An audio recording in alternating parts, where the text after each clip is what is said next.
Good afternoon, everyone, and welcome to this webinar by the Tamarack Institute on the theme Leadership Rassembleur.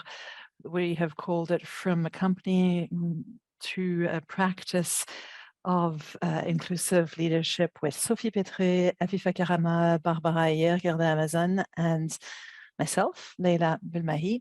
I work at the Tamarack Institute as a program director for Quebec and for the Let's Build a Future for the Youth program. This is our third webinar in a series of 5. The formula is always the same.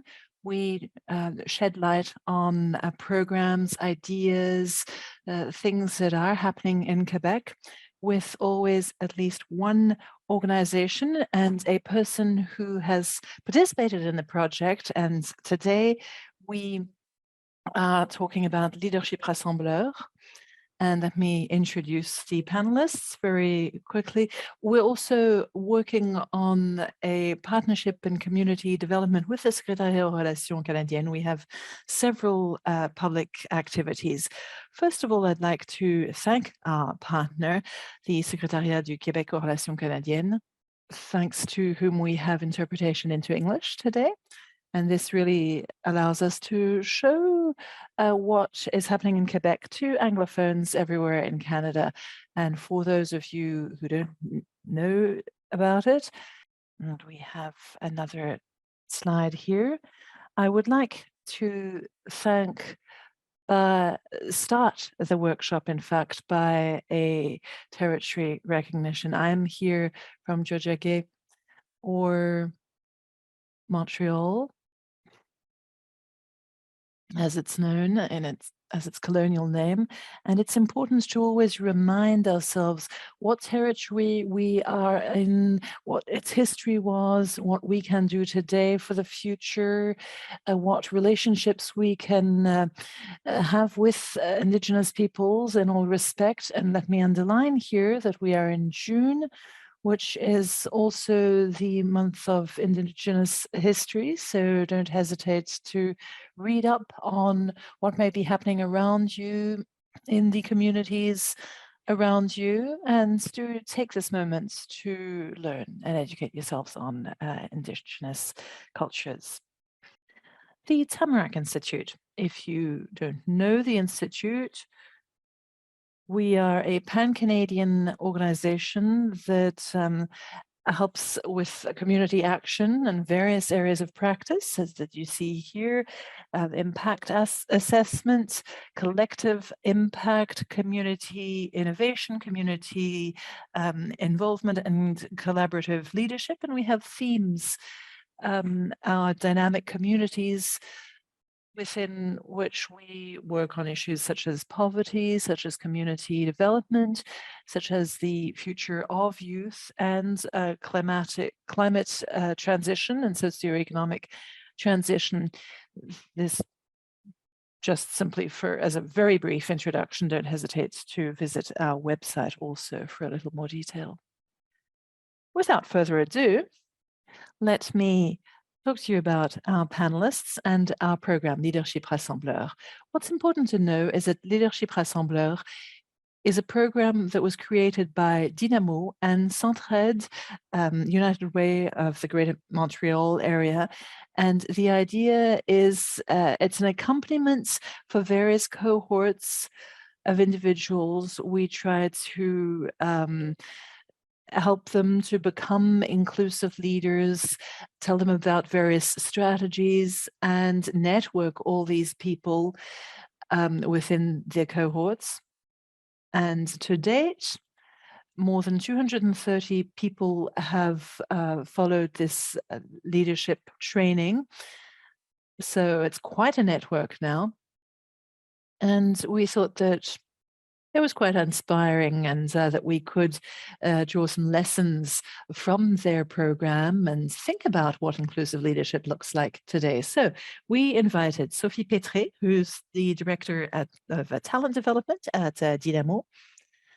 And she's worked all over, including in collaborative action. She herself went through the Leadership Rassembleur program, and now she's part of the coaches. She is a certified coach. She's a very creative individual. And her specialty is really to bring out everybody's full potential. So we're very lucky to have her with us today. And we have 3 other panelists, Afifa, Barbara, and Gerda, who also went through the program. Afifa is the assistant director at the Petite Côte Educational Services, and she also has a very interesting journey, both personally and professionally. She's always tried to go beyond to help everyone around her, and she worked for a long time at the community service center at Petite Côte. And she's worked for a long time in the community area and the school area. And so she's just recently become assistant director at the educational services of Petite Côte. So thank you, Afifa, for being with us. We have Barbara Eyer, who is a development agent at Bâtir son quartier, building your neighborhood. She's also an alumna of the program, and she is interested in urban development. She works on all sorts of urban issues and housing, urban planning. She's worked at Saint-Michel, and her journey is fascinating also. Barbara and I work together at the Cultural Council in Montreal. So thank you, Barbara, for being there. And finally, last but not least, we have Guerda Amazan, who we have many multi-talented women here today. She started off as a manager by training, and she's very involved in volunteering, also interested in real estate. And today she's very active at in Saint-Michel, including at the Saint-Michel's community table on the board. And she is the assistant general manager at the Maison d'Haïti, which is a very important community center for the Haitian community in Montreal. That's about all I have to say. I'm so happy that we're all together. Without further ado, let me start with an initial question. Let me put a little icebreaker in the chat, in fact. According to you, what is a inclusive leader, a convening leader, rassembleur in French? And I'll have a first question for Sophie. First of all, I'd like to ask you, Sophie, why is it important to create spaces where leaders can meet and be supported? Spaces such as Leadership Rassembleur. Thank you, Layla, and thank you for the invitation. It's a pleasure for me also. This is a very important question, that of creating spaces where leaders can meet. All the more so today, because with all we've seen over the last years, with this acceleration, this increase in needs and more complex needs that leaders with training and social development are faced with. After all, our program is mostly aimed at people who have a certain responsibility, regardless of their position, but who are trying to fight for better living conditions and for social inclusions. And the needs of the populations impacted are more and more complex. These populations are much more vulnerable. This has just accelerated during the pandemic. And what we see is that the leaders themselves are more and more isolated today. So giving them spaces where they can share, exchange, and be supported allows them to take care of themselves, to take a step back also as regards all the responsibilities they have and all the skills they have to develop for their organization's well-being and their clients' well-being. And so by doing this, by creating these space, by supporting the leaders, we also support the organizations and help them provide the best services to the people they serve. So programs such as Leadership Rassembleur, or the short formula of our program, which was developed in order to increase accessibility to our program, really helps us share on human terms and develop a beautiful solidarity. We also know that the problems we're faced with are so much more complex, and research has accelerated also, which means that we really have to regularly update best practices in terms of support of personal development. So having these privileged learning spaces where people can really take a little pause and stop and listen, learn, and share is extremely beneficial for everyone's mental health and for better management and better organizations. Well, thank you, Sophie. You brought up so many points and really showed how relevant this program is, how important it is to be able to bring everybody together and give them the tools they need to these leaders or emerging leaders. I think we are talking about leadership here, and we're really strengthening people in their journeys here. Now, I'd like to turn to three guests who took part in the program. Let me tell you, indeed, it's never easy when you are a person in a situation of leadership. What are the most common challenges in practicing inclusive leadership, and how have you dealt with all of those issues? Afifa, maybe you would like to go first. Good afternoon, everyone. If I were to name challenges in terms of inclusive leadership, well, I think the program really did motivate me greatly and boost me. When I came back to the organization, I found that often the challenge is changing those pre-existing structures that are not structured along the principles of leadership rassembleur. And this within all our communities, whether our professional circles, the volunteer circles, the management circles. There's always a lot that has to be done if we really want to give this new culture a chance in these environments.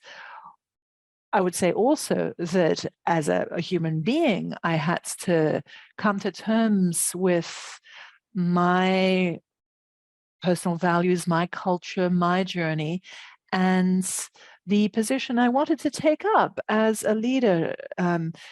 I want to have a certain transformational impact on my circles. And so that was something that I had to work on. In fact, Leadership Rassembleur helped me become aware of things, identify certain issues and think about them, whereas I used to be more reactive or spontaneous. So this exercise really helped me slow down and think about these challenges, and also helped me see what I could do to get other people to get on board with it also. I think it will help people around me also become more aware of all these issues. I now try to better understand other people and create spaces for dialogue and expression, spaces where I try to show that divergent opinions are welcome, are listened to. Leadership Rassembleur was interesting in in the importance given to questioning that can open up other people and generate thought and new possibilities. That's what we are trying to do, as Sophie was saying earlier, faced with all the changes that we are faced with today in the world, in our society. The other thing is that it's very important for leaders to be able to work on themselves. I was saying awareness is important, but it's also important to identify one's skills, accept them, strengthen them, and then also identify our weaknesses and be more serene, work to correct them or to accept them, depending on what they are. And the other challenge, and what I was saying earlier, that I would try to change structures. This is a huge work. Change needs time, and we have to accept how much time it will take to see results. I was talking about these questions, these supporting questions. If we do this, we really have to take this on. I don't know how long I've been speaking for. Was that enough or too much? Okay, well, Afifa, thank you. You set the table quite well already. It's true, we want Guerda and Barbara to be able to answer the same questions, but this is great. It really gives you gives us a lot of preliminary information. And Guerda, how would you answer this question, challenges, and how you dealt with them? Thank you. Thank you for inviting me to speak here. Sophie and Afifa have already said a lot. I'd just like to complete. You know, this is a really central question. When I hear it, all sorts of things come up from what I saw in the leadership Rassembleur program and from my daily life. What we have to remember is that these inclusive leaders are actors in a network of people who are trying to change society, strengthen our social fabric. They're people who work on constructing, on deconstructing, using maybe their own models or collective models. Inclusive leaders are people who often have lots of things going on from an institutional point of view, personal point of view, in their personal and professional lives. And these are people who are open to experimenting, to advising. It's very complex because somebody may be in the innovating phase, somebody else may be in the consolidation phase. We're not always in the same space. Personally, the challenges that I have identified, well, it's as though the institution where I live and my own personal life, all these ecosystems have their own different ways of being. The institution I work in is 50 years old. It's a big team. And I'd like to talk to you about 3 big challenges. There are many challenges when you work in a big institution. The first challenge has to do with the question of intergenerational conflict. I remember at one point when I went through the leadership Rassembleur program, I wanted to understand, and as part of my learning, these intergenerational conflicts a little better. And I remember this journalist, Nicole Gay, had written, as an employment consultant, had written that this is the first time in history that we're seeing institutions throughout the world who will be gathering 4 generations or more within a single space. And this is what we're seeing in my institution. The baby boomers, Generation X, Gen Y, Gen Z, and millennials, and they all have their own values. So how do we come to common terms when you are in a leadership position? And I really want to say that we want to have this inclusive leadership, this convening leadership, because inclusive is important if you compare that to traditional leadership. So how can you, as an inclusive leadership, create these spaces where all these different things will come to life? So that's one challenge. The second challenge is around organizational change. Our ecosystem has so many challenges when trying to carry out our mission, which is of welcoming newcomers, refugees, and not only Haitians, but also people of African heritage. And so, as you'll understand, we often have to adjust our approach because we have to respond to these essential needs. So whether we're talking about organizational change in terms of scale, an organization that is becoming more complex, these are real challenges, or whether we're talking about transformational change, how should we understand our organizational structure? There's also personal change. Don't forget how much interaction there is within a team. You know how human relationships and human resources can be difficult at times. This is part of the daily challenges in terms of change that I'm faced with. There's all sorts of corrective measures that have to be taken when we're in the trial phase and things don't work. We could go further, but other people want to change paths. How do we manage all of that? I'd say that for me, this training of leadership rassembleur was really an unbelievable gift. Beyond all the intellectual baggage, there's much more.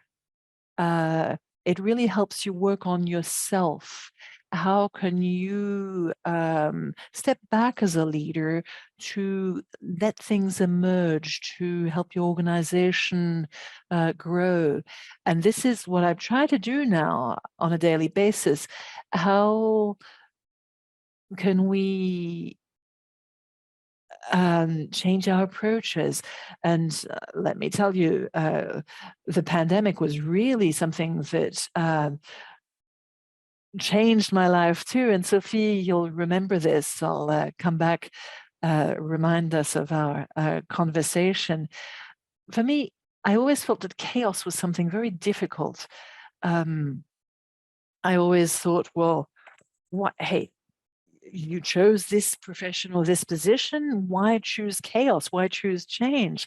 And then over the pandemic, I had this conversation with Sophie, who is a mentor to myself. I know that I can help bring forward lovely things even through chaos. And that's what I'm doing in my daily life.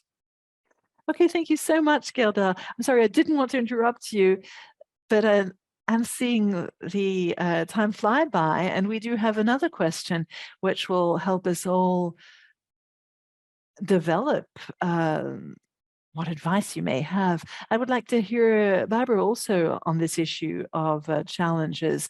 You're active in another sector. Barbara, could you share your experiences? Yes, Afifa mentions a challenge that is really important also, which is how can we change ourselves and integrate the practices that we learned in the program in our daily activity.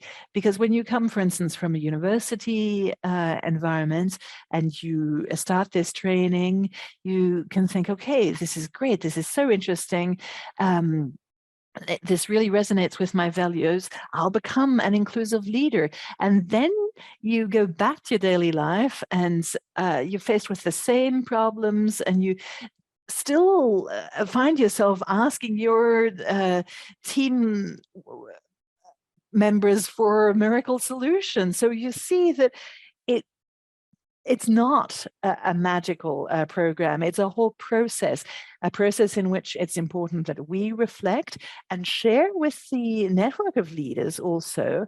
They become a support group. And there's another development group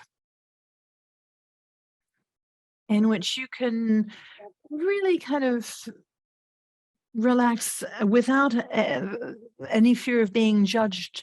So it's important to find allies within your personal circles or your community circles, people with whom you can exchange and have these slow discussions in order to really integrate the process. Okay, thank you so much. This is wonderful. Thank you, Barbara. And I love the way in which you each brought very complementary perspectives with some overlap. Let's move on to a last question before we move on to questions from the audience. We did think about all of this together when we were preparing for this webinar with Myriam and the advisory council. I was telling you that we want to publish what ideas and programs Quebec is setting up. The question is the following: what should we do to rethink leadership today? How can we make it not only inclusive, collaborative, but really a convening, inclusive leadership? Maybe 2 or 3 tips for somebody who really wants to become an inclusive, unifying leader. What would you say? And let's start maybe with Guerda.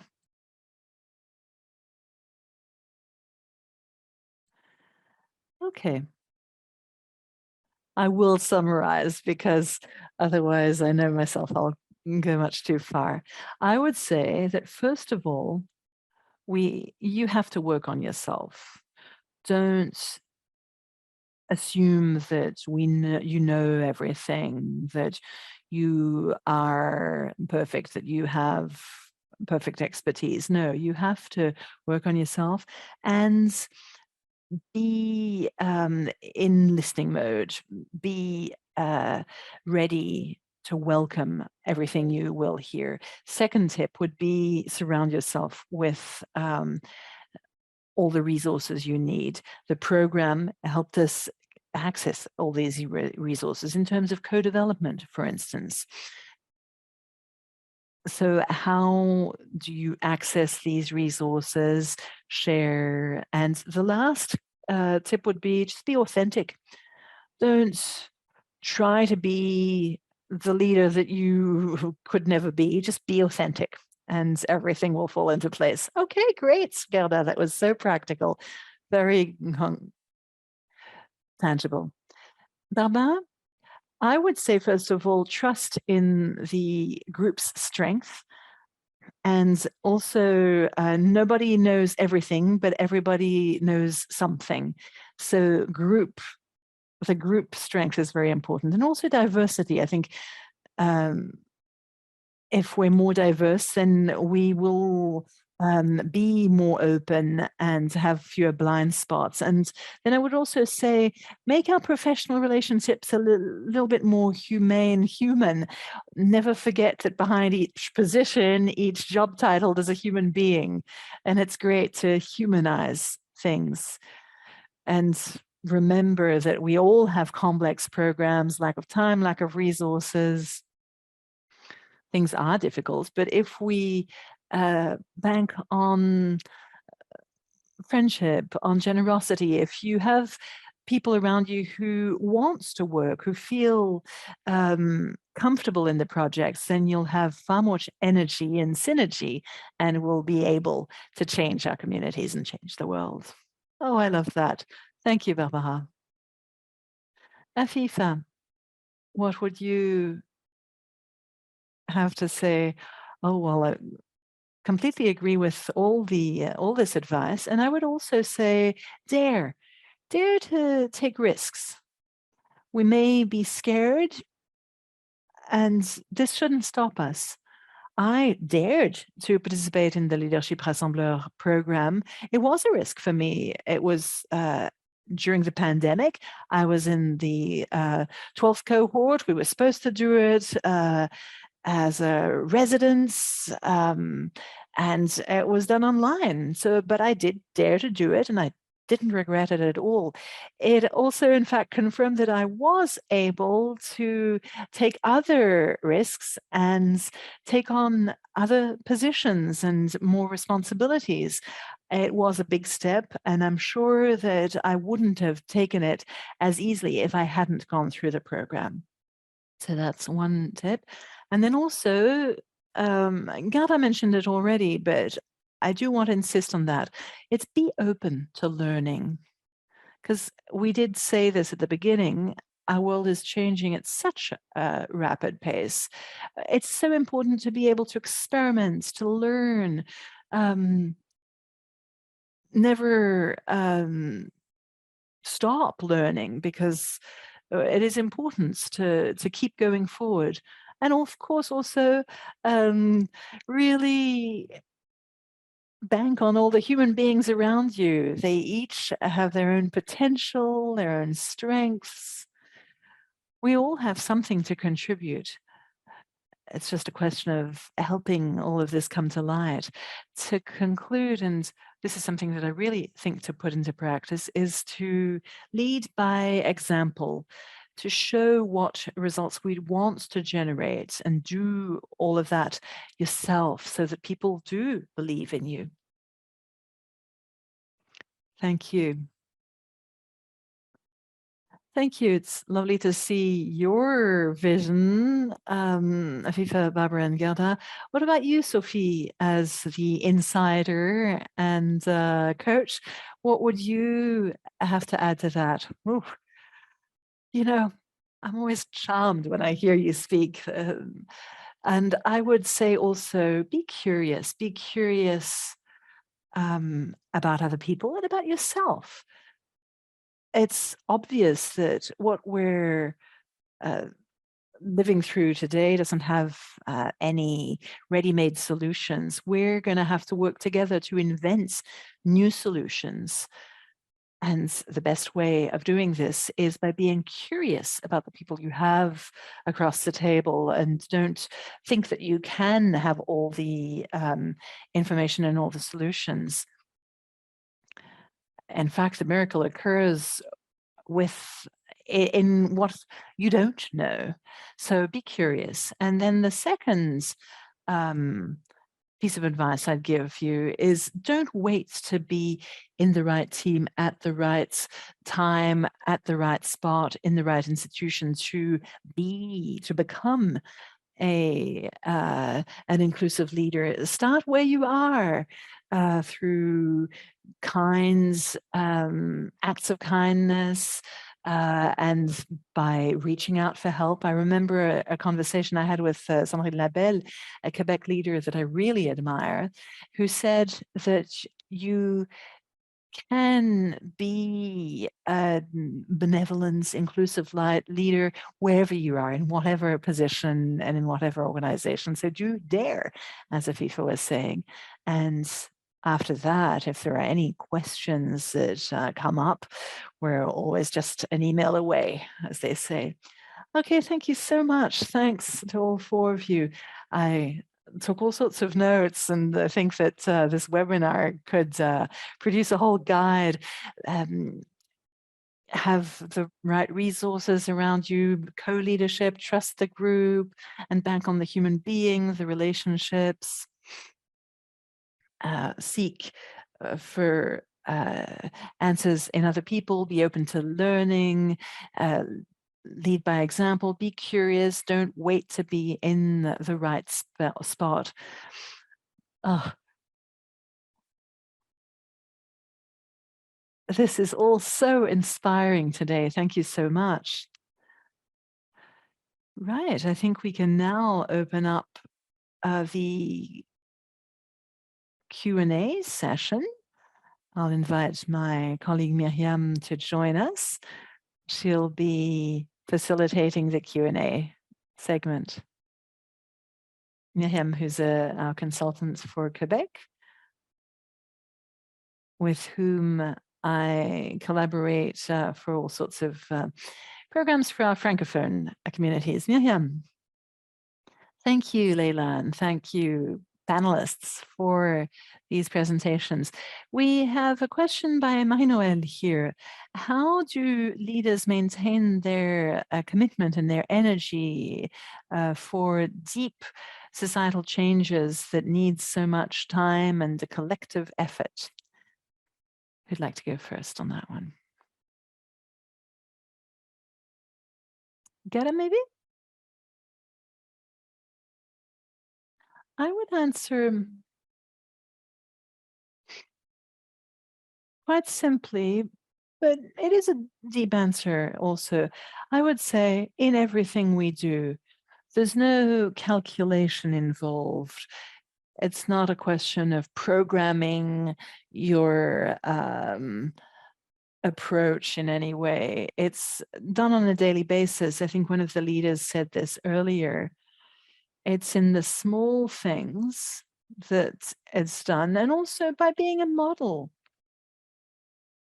The fact that you are always have this generous spirit, you will inspire without being designated as leaders even. It's just done in everything you do in a transversal way without any prior calculations. What I would add, if I may, is that what we have noted is that energy really comes about even in those times of when you're all discouraged, as long as you're able to reach out for support and you grant yourself a little moments to a little break, you are able to find a shoulder to cry on or an ear to hear you. That's something that we really see more and more. Thank you, Sophie. Afifa, did you want to add anything? Yes, I'd say really do use all these spaces like leadership rassembleurs. There's also co-development spaces that do re-energize you and feed you. What gives me energy is to never forget my mission, my why, my purpose, because that helps me see everything else as obstacles that I just have to break down to move forward. It prevents me from being too discouraged. Often also, we work in community settings. There are many other people who are living the same thing as we are and who can help, and we can help. So these networks are really important, I would say, in order to keep the flame alive. Thank you. We now have another questions from one of our Anglophone participants who's thanking you for your intervention, who's saying, how can leaders in students' communities can be inclusive or collaborative? Do you have any advice there? What advice would you offer to emerging leaders working with communities where trauma? Student association leaders practice collaborative leadership, for first question. Yes, I would say also that you don't need to be a formal leader to start developing that leadership. I see many opportunities for students to carry out various activities, even in the community or in their school. So there's many options for students to develop their leadership as students. And I don't know if we're talking here about new students or more mature students, but it's good when you do have free time to use it in project development. Thank you. Anything else to add to that? Okay, let's move on to the next question. Thank you, Barbara, for that answer. Somebody's asking us what leaders can do with as a lack of engagement or some kind of resistance from the outside. That's a strong question, isn't it? Yes, it is. I have often asked myself that question. Thank you for asking it also. It is a daily challenge. I would ask that person, if they haven't done so already, to read The Tipping Points by Malcolm Gladwell. This is a book that I discovered in the Unifying Leadership program, and it gives you all sorts of good advice. What you have to understand, as Gladwell explains, is that you always have to wonder how you can bring about great results through small actions. How can you identify your leaders, and how, with those leaders in mind, can you trust these people to help you bring about collectively the change that you want to see in your institutions? Sophie and then Barbara? Yes, very briefly, because this is in fact one of the central themes that our program works on. We're also very inspired by the work of Céline Bareil on the human aspects of change. And what we often realize is that when you do notice this resistance, then it's often because people have concerns.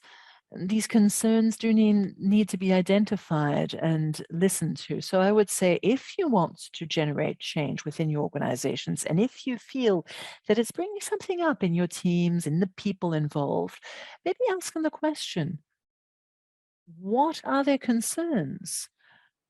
Very often, you'll find that by changing something small or clarifying something, the resistance breaks down, may even melt. Thank you, Sophie. Barbara? I was going to say the same thing as Sophie. I'd also say go to talk to these people, ask them what their fears are based on, maybe. Was there a lack of communication? And sometimes you need to ask yourself if you can have like broad communication or a one-on-one conversation where the person would be feel more comfortable in identifying their concerns and fears. Thank you. Afifa? There's other ways also that we can face this resistance as a leader. If you have somebody who is resisting, who's not embracing the change, it may feel like a pain point, and that may then create the opposite effect. The person feels rejected, doesn't feel that they're being heard. So as leaders, you have to remain calm and serene, find ways to help the person analyze what is wrong. With these tools that Barbara was mentioning, that can also help break down resistance or move through them towards an improved situation. So I think that our approach as leaders in terms of accepting the other is very important also. Thank you, Afifa. Such great tips. There's another question from Daphne who'd like to know how leaders, and especially women identifying people, deal with the personal and professional life balance when you can always do more in these social transformation environments. Afifa, you have your mic on. Did you want to start? Oh, I'd left it on. But yes, I can witness to that because I am a mother also, and I have to try and find a balance between my personal and professional life on a daily basis also. And, you know, sometimes I give too much to one side or the other. It's important to try and find a balance because this is what helps us find fulfillment as leaders. After all, if you ignore your other facets, then you would only suffer as a leader. It's important to know how to organize. You may have busier periods at work when you're um, launching something, then you may have to simplify your family life for a time. Obviously, it is a very difficult balance, but you should always work towards achieving this balance. That's all I will say. Barbara? It's interesting to add to that that this is not only as a mother to your children, you may also be a helper to other people. And it's important to maybe ask for accommodation. Can meetings happen online? Should they happen in the evening? Think about childcare, of course, everything that can simplify your daily life. And also, as a mother of three, over the last weeks, I've often heard, "Oh, my son's ill. Can we postpone our meeting to tomorrow?" We should also be open towards our co-workers and our work partners. Don't push too hard, even if you are a little late on a certain project. Be attentive to all of that. It's important. Yes, to all of that, I would add also know when to let go. It's not easy as a leader. You feel that responsibility, but and this is something that we have learned. We need to take care of ourselves in order to take care of others. So do let certain things go. I would add also, and I know how difficult it all is. None of us has the solution by no means. But also ask yourselves what is good enough in terms of contribution? Do you feel after a certain level that you're going towards exhaustion, but you feel that you have to keep going? I think that the better I get to learn, know myself, the better I can determine what my good enough spot is. And at that point, who can I delegate to? Who can I lean on? And so it's important also to have people around you, whether we're talking about personal and professional balance or balance of various aspects of your life. It's important to be in a network, not be alone, isolated. Thank you so much. We have another last question in English. A participant who's asking us, uh, what advice would you offer to emerging leaders working with communities where trauma is high? How can we revive the social fabric using collective impact approach?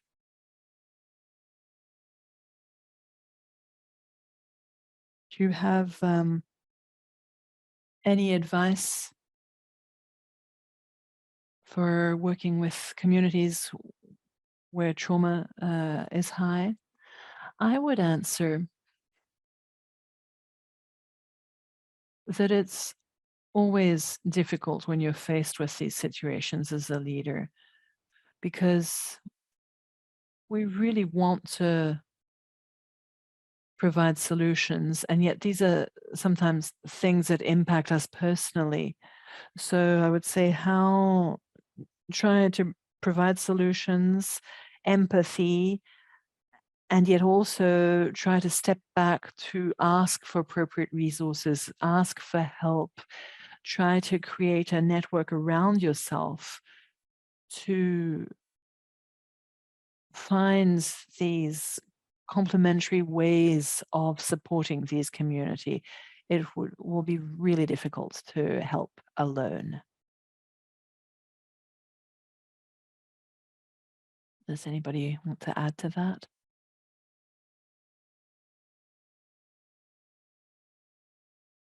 Are we okay?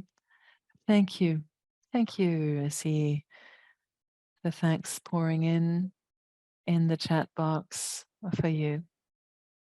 I will hand it back over to Layla to conclude here, and maybe you'll all have like a few closing remarks. Yes, thank you. I just, in fact, wanted to give you the opportunity for like a few last words before we end this webinar. Anything that you wanted to say and that you haven't had the opportunity to yet? Yes, I'd like to submit this. The feeling that we have is that as the world around us is changing, uh, I just read an article, and I'm sorry, I can't remember who wrote it, that said that there were two choices: the choice of fear, of being fearful, of wanting to protect ourselves and to fall back into this kind of protective approach, of finding people who will comfort us in our own interpretation and of things, and avoid being destabilized, or the choice of collaboration, humanity, listening, love, even though it may seem a corny term. And our deep conviction is that by choosing the second option and doing what we're doing today, listening to each other, and maybe dampening down that voice of fear, which unfortunately is the voice that is encouraged at a global level today, we will reach these micro victories, and that's how social change comes about, through these micro victories rather than through one great big victory. So don't hesitate to generate your own tiny miracles at your own scale around yourselves. Thank you. Afifa? I'd like a shout out here. A shout out to inclusion. I spoke about my own fears before I decided to go for it, but quite quickly I realized how much I did belong to this collective, to this cohort. And there were examples from abroad, from Africa, that really resonated with all of us. And this is really important with all the challenges that there are in terms of inclusion. All of this helped me. If I am so trusting today, it's thanks to these networks, these circles. It really helped me gain more trust and move forward. Thank you, Afifa. Barbara? Well, I think after what Sophie and Afifa have just said, I can only agree with them. These tiny everyday miracles are so important. Our mission is one housing unit at a time, one change at a time, and it's the same thing. So yes, change is great, but let's be inclusive. The more open you are to diversity, the more solutions you will find. Great. And Gerda, would you like to finish? Yes, I would add, dear leaders, to everything you've already said.